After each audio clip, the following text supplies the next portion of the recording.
Are you thinking of moving to the city of Richmond Hill? Here are some really important things that you need to know, and where are some good areas to buy in, where are some not so great areas to buy in, and some other great facts about Richmond Hill. Hi, my name is Adam. I am the owner of Vision Real Estate. Thanks so much for tuning in yet again. If you wouldn't mind hitting that like and subscribe button just below, it really helps push this information and these videos out to more people like yourself. And of course, if you have any questions whatsoever about real estate, check the link out in the description below, which will give you an opportunity to book a time to chat with me that is most convenient for you. Or you can just email me to adam@visionrealestate.ca. Any question that you have, and I will send you a personalized video response within 24 hours. I've been wanting to do this video for a really long time because I am a native Richmond Hillian. I was born, raised, and now work in Richmond Hill. And there has been a ton of change that has happened over the last few years, especially in Richmond Hill, and the areas have changed quite a bit. So if you're looking to move into Richmond Hill and you're not too familiar with it, this is the video for you. Okay, so I wanted to just start off with a quick map of Richmond Hill so we can take a look here at the different areas. So here is Richmond Hill, and if we click on communities, it gets segmented up into a whole bunch of different areas. I'm just going to go through a few of these that I think are worth noting, and which areas I think are really awesome and which ones I would kind of avoid. Okay, so let's start in South Richvale. This is arguably the most expensive part of Richmond Hill, I think by a long shot. This is where you're going to see those monster houses, huge mansions, huge estate lots, and these houses can go anywhere from 3 all the way up to 6, 7, 10 million. It's a pretty impressive area, even if you just want to go take a walk around and take a look at some nice houses. I know me and my girlfriend love taking walks around neighborhoods like these, just looking at the houses. Gotta dream big sometimes. Okay, so the next area that I would say we should probably focus in on is an area which is in huge demand, and there's a really good reason why. It's Mill Pond. Mill Pond is this very eclectic, I would say, part of Richmond Hill, where the southern end here of Mill Pond is pretty old. So you have a lot of older homes surrounded by just gorgeous, massive willow trees kind of stretching over. It's a really nice area to go walk through, especially in the fall. The northern end of Mill Pond here is actually called something different. This is called Heritage Estates, and it kind of circles right around Regent Street.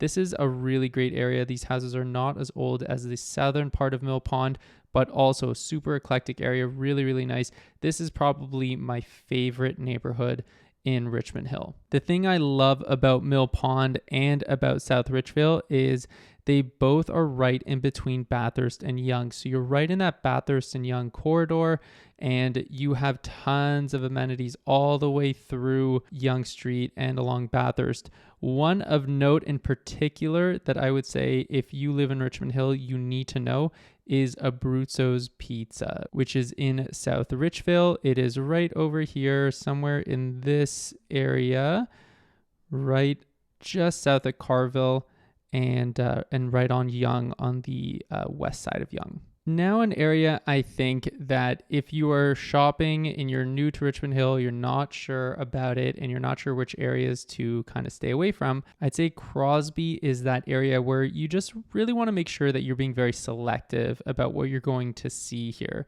There's a train track that runs right through the middle of Crosby, and these houses all around this area are really, really old, and a lot of semi-detached homes, a lot of older style bungalows with carports, that type of thing. But the nice thing about Crosby is you can get into Richmond Hill at a much lower price point in Crosby, which gets your foot in the door.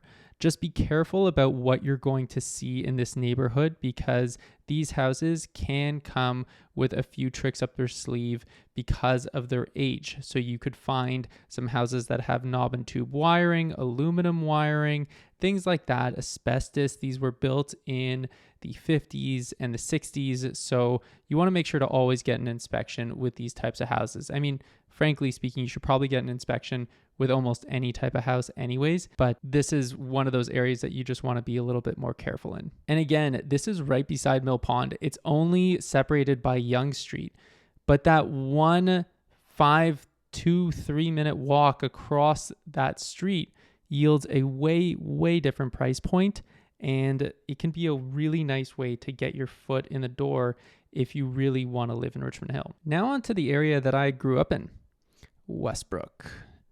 A couple things to note about Westbrook. The southern end is the older part.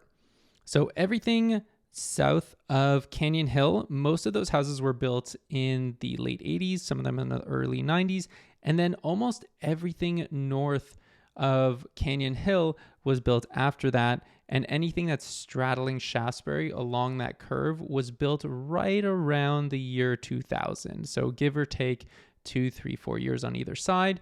That's when these homes were built, and they were done by mostly H&R and Acorn, which are two really reputable builders. Really solid area. This area in particular has two amazing schools that are extremely sought after. It has Father Henry, which is an elementary Catholic school, and St. Teresa, which is a Catholic high school. Two of the most sought after schools in Richmond Hill. So really great area. Even if you don't have kids, the fact that these schools are so sought after keeps values really strong in Westbrook. And then Jefferson is kind of that same age of home. Some of them are a little bit newer than that, so built around 2010.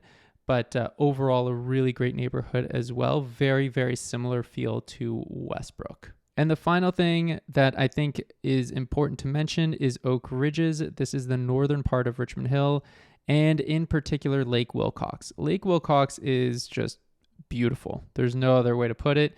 It is an extremely active lake. You can go fishing here. You can go kayaking, canoeing here. It's a beautiful lake to come to on a summer day. Bond Lake is also right around the corner from Lake Wilcox, another lake that you can go hiking at. And it's always just been a family-friendly destination. So if you are looking for something fun to do and you'd like to get outdoors and do something active, Lake Wilcox is just a fantastic place to be. They also have a great skate park here as well if you have kids who are a little older and want to do something a little bit more extreme. Richmond Hill is a fantastic neighborhood. It's also a great corridor neighborhood, which means that it's just right along major transit lines. So you can grab a train right downtown with the GO stations that are kind of sprinkled throughout Richmond Hill, and you can definitely find some amazing Chinese and other Asian cuisine all along Highway 7. They have some amazing food.